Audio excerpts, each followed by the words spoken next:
Kaka-drawing lang niya. Right. What's up guys? How's your day? How's your life? So papunta kami ng Taguig ngayon para sa isang event, Animahinasyon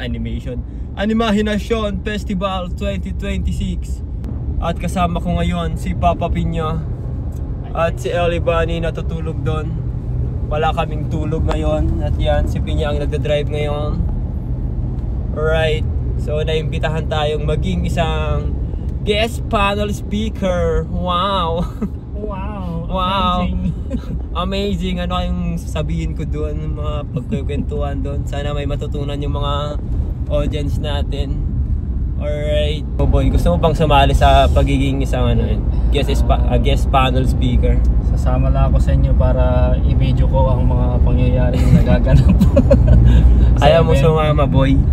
Sabihin sa inyo, sino to? Sino to? Sino? I'm Piña Animation. Hi, I'm Piña. Gagawa pa lang ng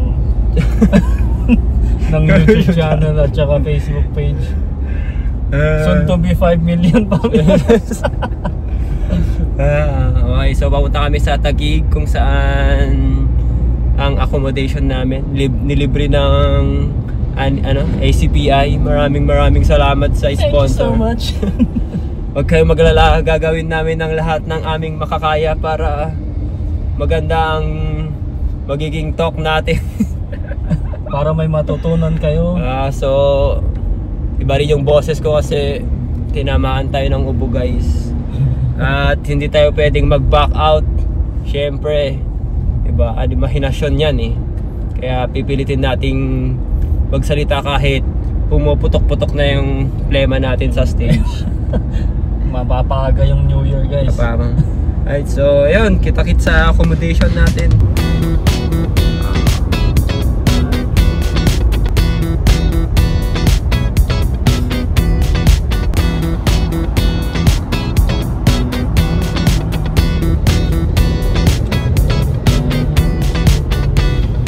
After ilang oras, nakarating na kami sa Airbnb namin. Sponsor to ng ACPI. Maraming salamat. Sana hindi muna kayo pumasok para... Welcome to my condo. My worth 10 million. Thank you po. Wait lang, Dito may libreng kape. may explain pa ito si ate. Ay, may libre. Ay, Salita tayo ng salita dito eh. Uy, roommate kita. Ito po yung master bedroom. Ayun, master bedroom. Yung shower natin, may dito. Shower natin. Oh, ang ganda. Ayos ah. Magkano bili mo dito? Magkano bili mo dito? Iron. Okay. Isagad kami yung init baka. Wag niyong isasagad yung baka masunog kayo. Amazing. May salamin dito. Ayan, may pangkulangot. Pangkulangot. Ay, dyan ba? Ayan, kitchen guys, kung gusto niyong iluto yung kasama niyo. May mirror dito guys. Hi. May kaldero, pwede niyong ipano sa Chef. maingay niyong Chef. kasama sa tulog. Laki ng TV mo yun. Ito yung OLED. Pang Netflix and chill. Kita mo yung TV, ganyan kanipis. Okay. Yan o, ganda ng lightings mo yun. Lawak, no? At kinabukasan lang din ay nag-ready na kami para sa event. Kita nyo naman, nagpa-makeup pa talaga si Eli Bunny. Samantalang ako, parang makikikain lang sa Christmas party. Hindi kasi ako nakabili ng damit, kaya naman normal outfitan lang tayo guys. Actually, magbaback out na nga sana ako dito eh. Dahil dinapuan tayo ng sakit. Aray! Tapos nagkaubo pa ako. Hanggang ngayon, inuubo pa rin naman ako. Tinitiis ko na lang kasi baka may isa o kaya 2 subscriber tayo na umattend ng Animahinasyon. Tapos wala ako, diba? Sayang naman yung ticket nila. At andito na kami kaagad sa event. Malapit lang kasi sa pinagstayan namin, kaya mabilis lang kami nakarating dito. Sinalubong kaagad kami ni Sir Daniel, Executive Director ng ACPI, Animation Council of the Philippines. Pinakilala naman kami ni Sir Daniel kay Madam Marlene, President ng ACPI. At ayun, pinakilala naman kami ni Madam Marlene kay Sir Hans Bacher, Production Designer ng mga malulupit na animation film tulad ng Beauty and the Beast, Aladdin, Mulan, at syempre, ang Lion King na paulit-ulit kong pinanood nung bata ako.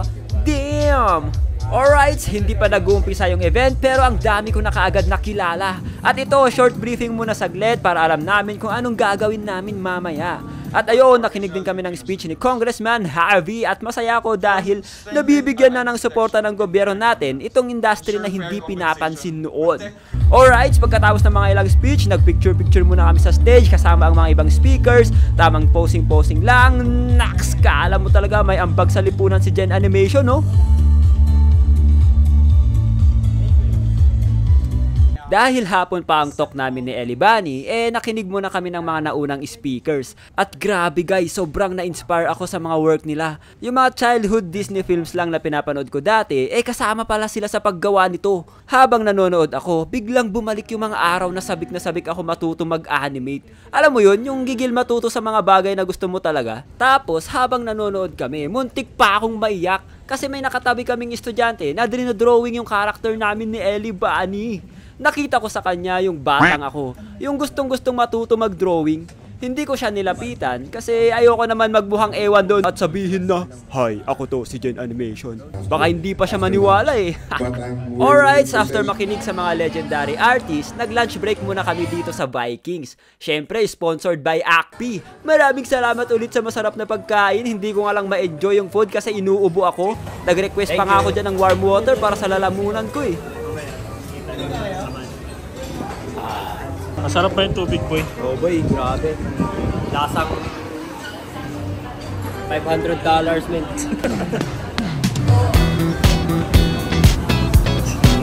Nalab-blurred.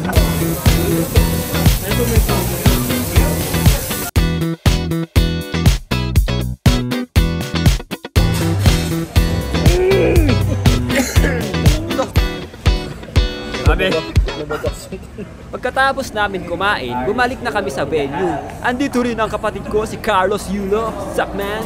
Habang nagtitingin kami ng mga pen display, in-approach kami ng mga talented students from Ateneo Dinaga. Hindi ko in-expect na marami palang nakakakilala sa akin dito. Ito na ba yung pakiramdam ng feeling sikat? I said, get well.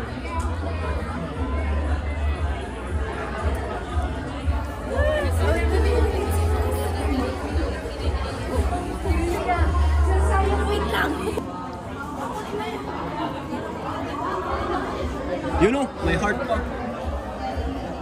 Lagyan ko nga ng bat yun.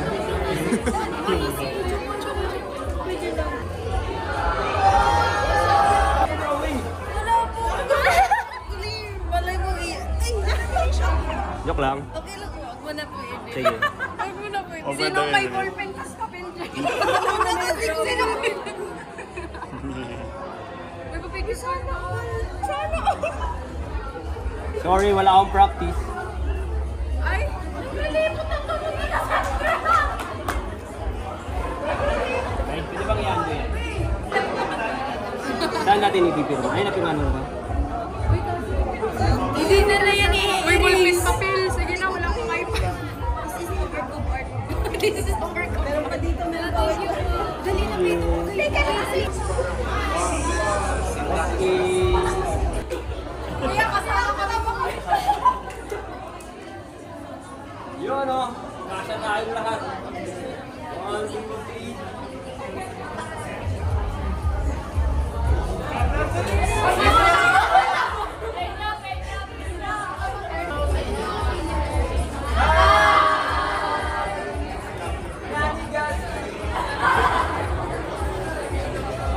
Alright, parang meet and greet lang ah.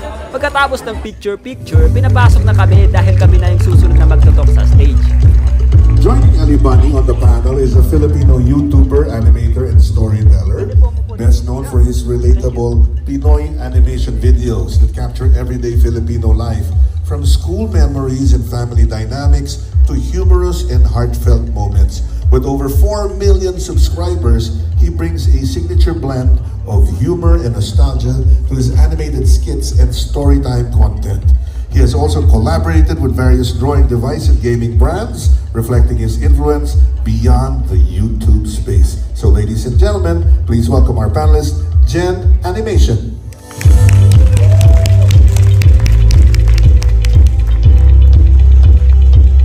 And our moderator is a young educator from the College of St. Benilde, Marie Alex Isla.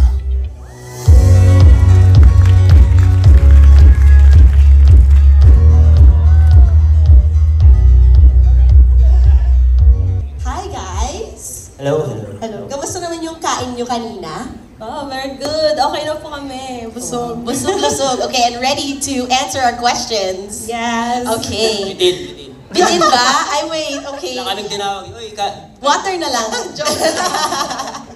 Okay, so, first off, tell me a bit more about your guys' inspirations. What inspired you to be content creators? And bakit sa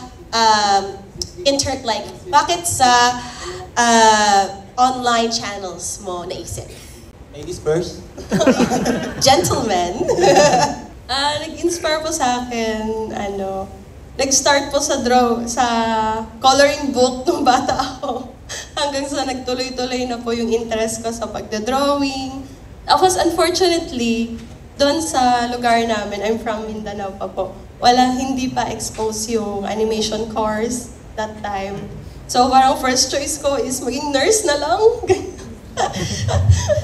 Tapos, nung graduating na ako high school, doon na nag-start na yung animation course sa amin. So sabi ko, yun na talaga yung kukunin ko. Pero sabi ko, parang mas maganda yung purpose ng nurse kaysa sa animation. Ganun.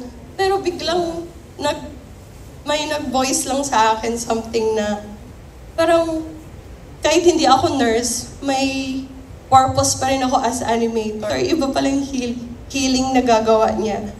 Not just physically, pero emotionally, through our stories in animation. So yun po, yung course, kinuha ko na agad, animation. So hanggang ngayon, hindi ko po na-expect na maging content creator po ako kasi hindi naman masyadong sikat pa dati. Ngayon lang po yung pagiging isang content creator. So yun, nakaka-touch naman. Opo. Okay. So, baka maging emotional ako dito. Okay lang yan. Ay, may tissue dapat pala akong dala, no? Meron ako. Oh, wow! Handa! Gentleman talaga! Okay, thank you so much. Ikaw naman, sir. What is your inspiration and why did you choose online content? Yung idea kasi ng pagiging content creator, na-discover ko siya year 2016, 2017 sa kapwa content creator din. And then, na-realize ko na, uy, gusto ko din to Parang maganda tong gawin. Parang ganon. So, pero hindi ko pa siya pinursu nun kasi wala akong confidence that time And then, 2018, doon ko naman na-discover yung idea ng paggawa ng animation content sa isang international content creator din na YouTuber, animator siya sa YouTube din. Sabi ko, uy, kaya ko din to Sabi ko, pero hindi ko pa siya pinursu. Okay? Kasi syempre, di ba kapag ipupursue mo kaagad ang YouTube, di naman kaagad magkakaroon ng pera dyan Di ba? So, and year 2019, doon ko na. Sabi ko, ito na talaga. Gagawin ko na to. Sabi ko, ganun. And then, nag-quit ako sa freelance work ko. Ayan, kasi hindi na ako masaya sa work ko. Ano yung freelance mo? Animator ako Nag-start ako 2017, 2018 na ata. Pero di ako masaya that time Sorry sa boses ko may ubo kasi ako Pares tayo. Don't Alright. worry. Nag-quit na ako sa freelance ko. Sabi ko, yoko na to. Sabi ko ganun, hindi na ako masaya. And yun na, pinursu ko na yung pagiging isang content creator. And December 2019, doon ko create yung channel ko. December 2019. End na ng 2019. What are your future plans? So you said you also have a new channel, but ano pa yung balak nyo gawin sa channels nyo? Do you have any other future endeavors? Gumawa ng mga original Pinoy cartoons. Yan yung actually, nag-start na ako. Nakadalawang episode na ako. Pero hindi ko siya naituloy kasi siyempre, kulang sa budget. Money lang naman yung gamit ko doon. So yun yung future plan namin sa mga ibang content, magawa ng mga Pinoy cartoons. Gusto kasing maranasan ng mga bata yung mga naranasan ko nung dati. Yung manood ng, yung SpongeBob, childhood ko yan Mr. Bean, childhood ko yan. So gusto ko iparana sa kanila yun. Kaya kung makakagawa man ako nun, gusto ko na paglaki nila, yung gawa ni Gen Animation, childhood ko yan Wow. Ganun. Katulad sa mga sana magkaroon din ng Pinas ng Pinoy Cartoons channel sa TV.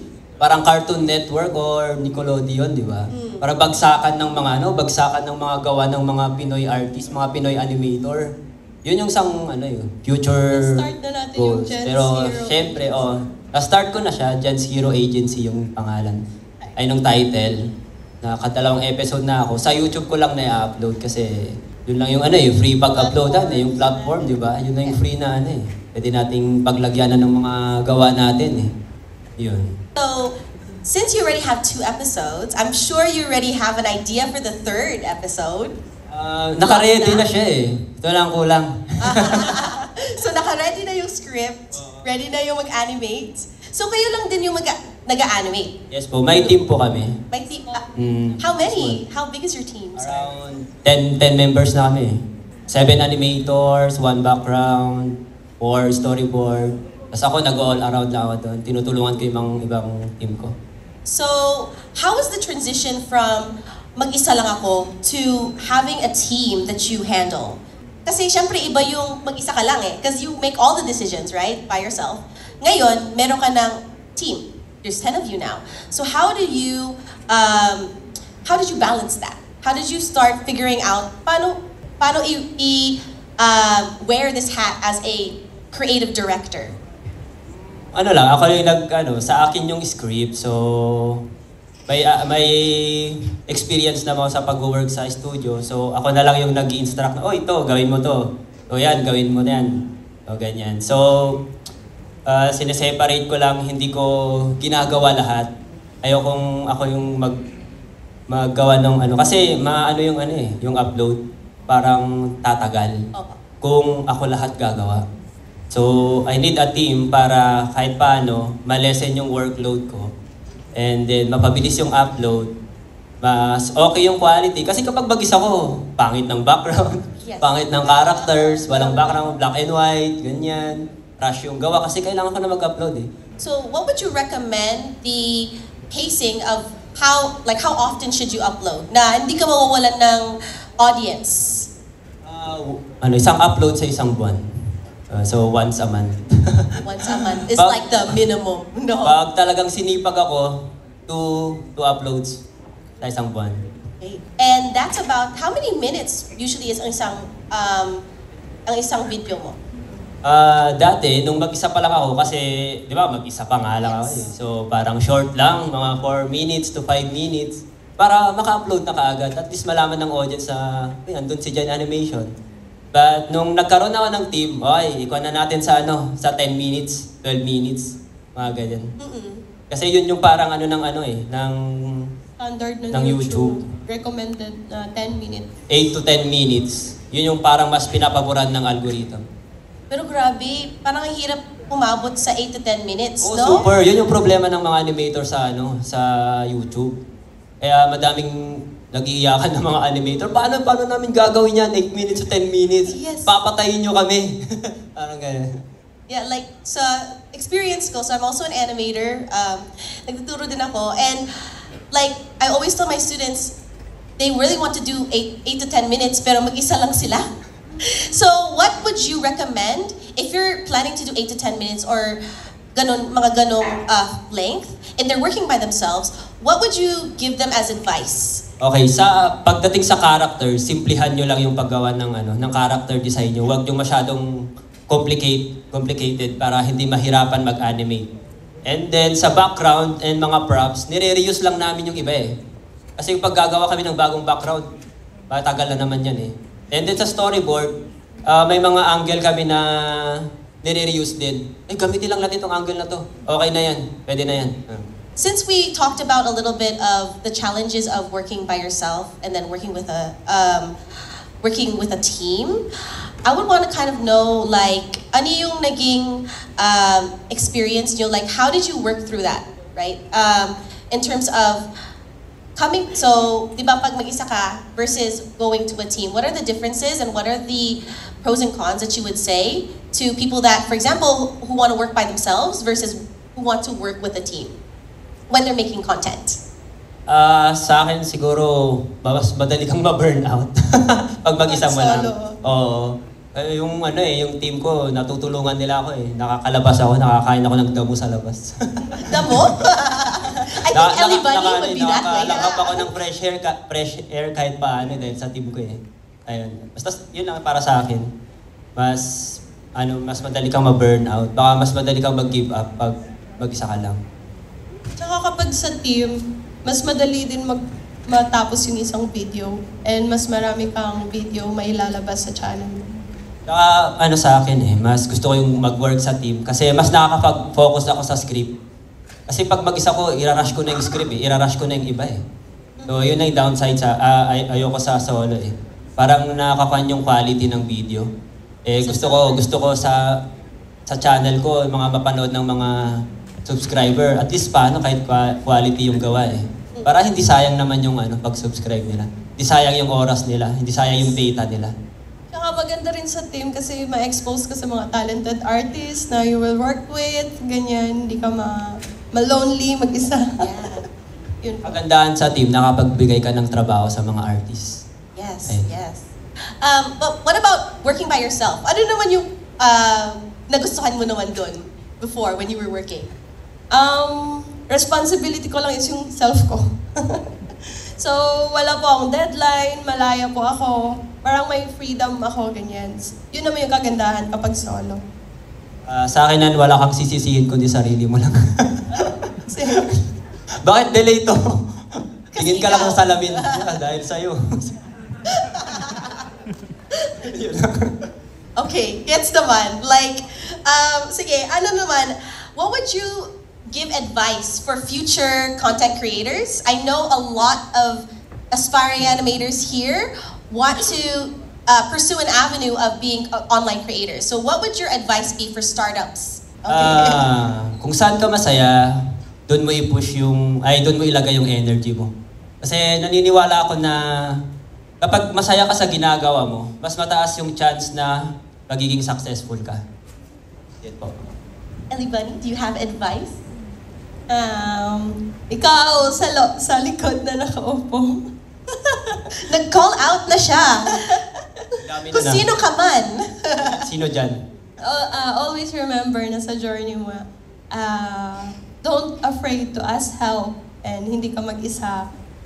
And being perfectionist is good, but too much perfection can kill your potential. And yun, kaya po ako nag-call out kasi parang it's just me giving advice to my old self na once seated there. As a student delegate last Animahenasyon 2015. Tapos ngayon, nandito na po ako. You came back and now you're on the stage. Yes. Before a delegate, now feature. Hindi ko po ma-imagine. Kaya, yun po yung masasabi ko sa mga artists ngayon na after 5 years, 10 years, kayo naman lang dito. Yun po. Yes, guys, narinig niyo yun? You have the chance to be like them. So, I know right now, especially when you're starting up, nakakadismaya, right? Especially when you don't make when you're not making the money, right? How did you motivate yourself to push yourself to reach that? Because some people, they try and then they're so close, tapos they stop. So how did you push through? Not all about the money. I mean, it's not all about the money, but we also need to live, I think. Para sa akin lang, pag ipupush niyo yung pagiging isang content creator, huwag kayo mag-focus sa views, sa comments, sa likes, shares, subscribers. Sa comments. Kasi hindi kayo tatagal dun Para sa akin lang paano pag walang viewers? Paano pag walang comment? Di mag-stop ka na. And that's why a lot of people stop. Because they get no interaction, di ba? Tama.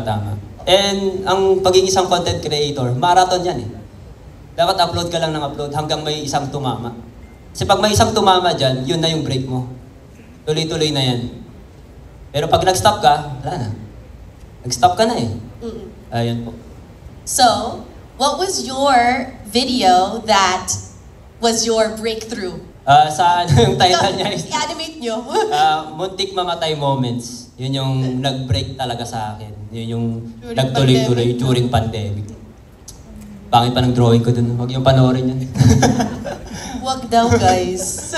Pero yun, nagulat ako sa sa akyat niya Hindi ko in-expect na mas mabilis yung ng subscribers ko that time. Yun lang po. What was your reaction? Like, di ba, parang natulog ka, tapos biglang nakita mo, iba na yung subscribers. Like, how did that feel for you? What was your reaction? What was the first thing you did? Hindi naman ako as in wow, parang ganun. Kasi in-expect ko na eh. Parang minanifest ko na sa utak ko na magkakaroon ako ng dito one time. Magkakaroon ako ng 4M, 5M, 10M subscribers. So hindi na ako nabigla. So nung nangyari yun, tuloy ko lang to. May nangyayari na. Parang ganun. So tinuloy-tuloy ko na. Nagsakay na ako sa wave. Parang ganun. So once you make that breakthrough, once you get that breakthrough video, tuloy-tuloy mo lang? That would be your advice? Tuloy-tuloy lang, pero syempre samahan mo din ng yung utak. Kasi hindi pwedeng drop ka lang ng content dyan eh. Dapat aralin mo rin yung yung algorithm, alam mo yung mga pwedeng ipanoorin ng mga tao. Siyempre, hindi ka pwedeng basta-basta gumawa ng content. Pwedeng panoorin.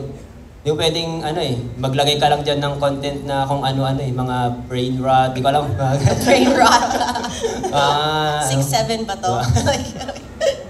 Ganun. At saka, para hindi kayo ma-burnout agad, just enjoy the process. Hindi lang yung achievement. Huwag niyong bisitahin everyday yung channel niyo. Ilan na yung views? Mama, view mo nga to. Enjoy nyo lang po yung journey, yung process nyo. And ikaw, Ellie Bunny, what was your favorite video that you've animated? Yung pinaka-first video, yung intro. Alright, and sige, enough from me.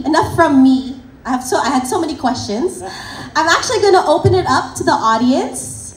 So if you guys wanna ask questions to Ellie Bunny or Gen Animations, guys, now's your time to ask. Huwag kayo mahiya. Don't be shy type. It's your time, guys. Dami nyo kanina Gusto na yun, nahiya kayo magtanong. Naubos na po ata yung tanong eh. Ayun yung naka-jacket na blue. Puro kayo po autograph kanina. Ngayon, wala yung tanong. Sino? Who? Yung naka-jacket na blue, yun. May tanong siya. Tinatanong niya kami kanina, sabi namin, doon ka sa stage magtanong mo. Yes, that's correct. Good afternoon po, Ellie Bunny and Jen. First of all, congrats po and thank you for bringing Filipino comedy sa animation. So, ang question ko po, kung sasagutin niyo pa yung kanina, yung about sa bashing, like, ano po yung mabibigay niyo siguro awareness sa mga aspiring na content creators in terms of mga comments. Ang mga bashers. Mga asahan nila. Bash ka na ba? Naman po. Ano ka ba? Nanay mo, papa mo? Parang since birth. Parang hindi pa naman ako naka-encounter ng major bashing. Pero para sa akin, mas nag-lean forward ako sa mga wonderful comments kesa sa kanila. Tsaka konti lang din naman kasi super supportive na mga community sa Pinoy Animation. Kaya kakonti lang yung mga bashings doon. Sa akin naman, marami yan nung nag-start ako eh. Ay, ganun? Marami yan sa akin. Sabi ko ng sarili ko, in-art ko yung comment, tandaan mo tong araw na to. Babalikan! Actually, binalikan ko nga eh. Oh, really? Na-delete yung iba. Oo, papaluin kita ng 1 million subscribers ha. Yes. Susuntukin ka ng 1 million subscribers ko balang araw, sabi ko sa isip ko that time. Medyo palaban kasi ako sa mga bashers eh. Pero hindi ako nag-keyboard. That's the power of believing in yourself. Pero, syempre may mga tao na tagos yan sa kanila eh. Yes. Hindi nila matake yan eh. Parang magi-give up na sila pag ganun. For me is, wag niyong masyadong pansinin. Ipagdasal niyo na lang sila, parang ganun. Para at least, okay naman sila. Lord, yung anak mo, ganun. Lord, yung anak mo, kinulang. Pero, okay na ba? Okay, Yung sagot na. Sagot naman po. Thank you. And what was your name again? Jera po. Jera. Okay, thank you. Thank you so much. Bashing Palakpakan naman natin siya. Bashing goodness, no. Merry Christmas. Bashers! I just want to preface by saying how much of a fan I am of both of you. Kasi this question is more on the technical side, so I just want to get it out of the way. I'm a big fan. But mostly, yung tanong ko is, like, I know na yung YouTube algorithm very cutthroat. So, na-mention nyo kanina, like, dapat very scheduled yung pag-release, like one every month, right? And then na-mention nyo rin yung being family-friendly nung content nyo, and that helps.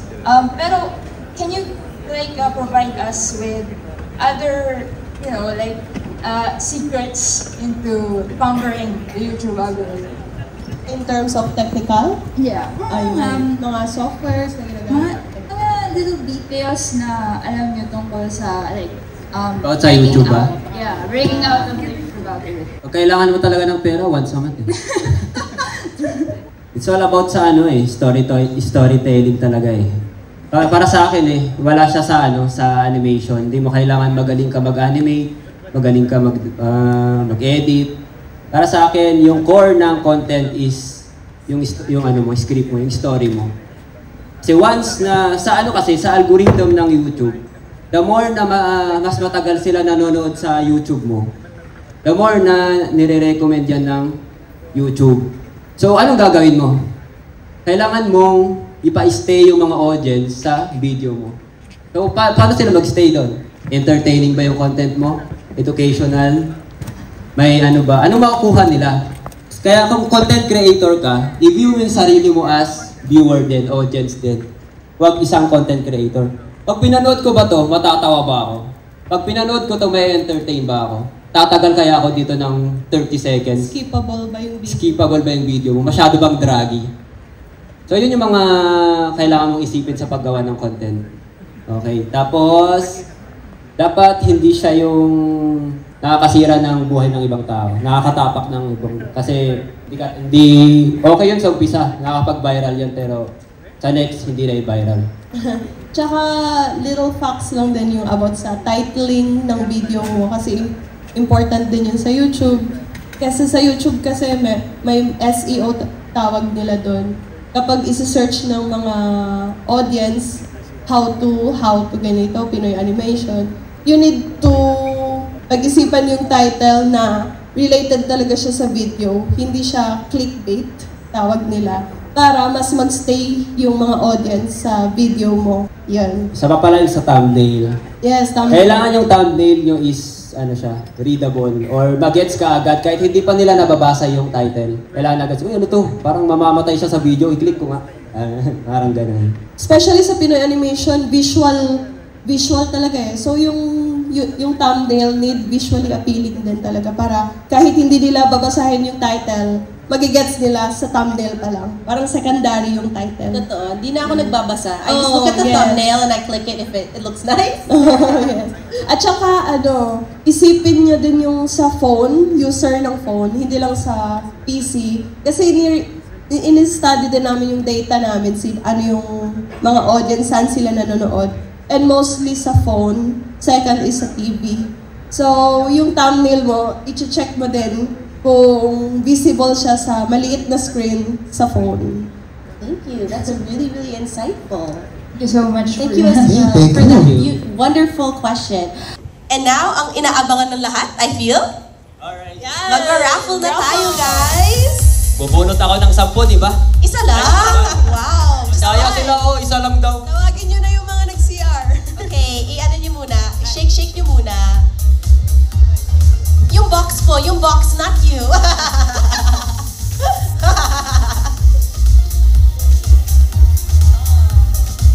So hopefully you guys, you will win this. Yes. Alright. Open it.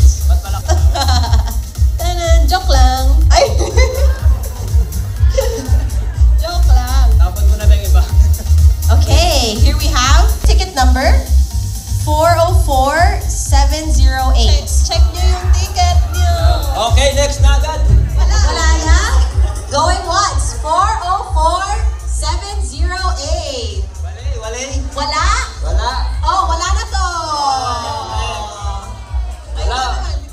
majerbak na isa, no?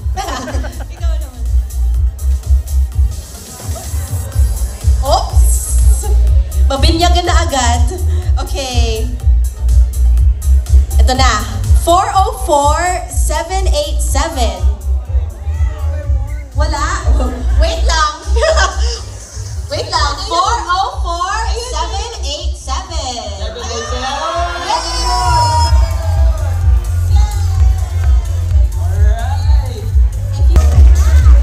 Congrats. Magkano may ibebenta to? Gamitin. Ay, gagamitin ba? Alright.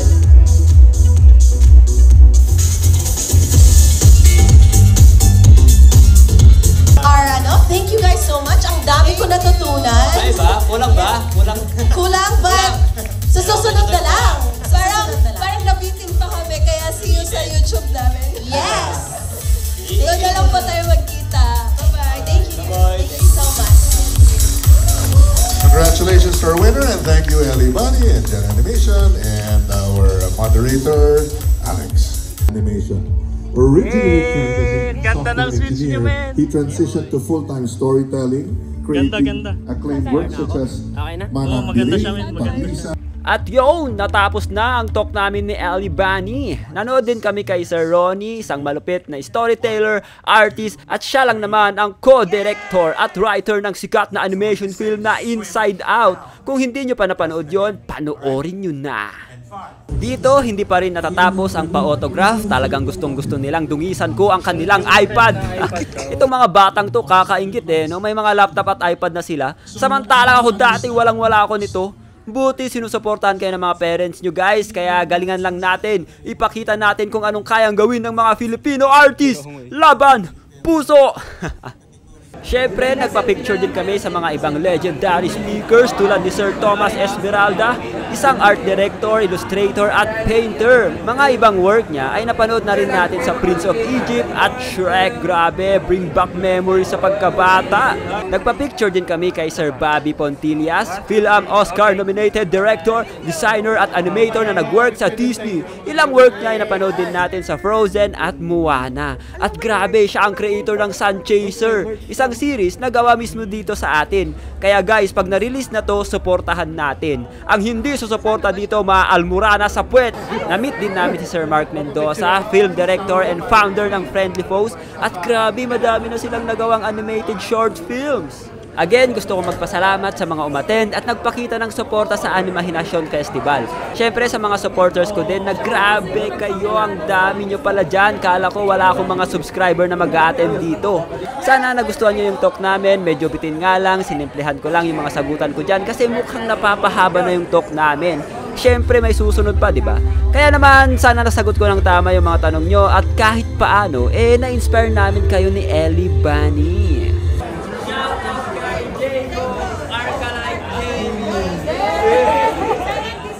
Bakit wala ka dito? Sayang! Kita mo sana kami. Sila tuloy na nakita. May bagong hairstyle na ako sa animation. Hello! Malit. Wow, kaka-drawing lang niya. Kaya nga eh. Kaya nga, ang galing sabi ko eh. Hi. Ayan, o sige, gusto mo yan, di ba? Okay na yun. Alright, picturean mo na lang. Hi, copy. Ano yung sequel kayo? Baseball Universe? Yes.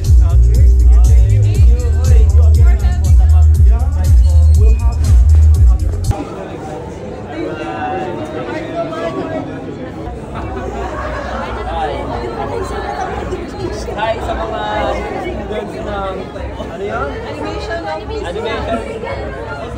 Miss ka. Okay, hello sa inyo guys. Galingan nyo ha. Nandito yung kasama nyo oh. Dapat bayaran nyo to. Okay, ingat kayo dyan lagi.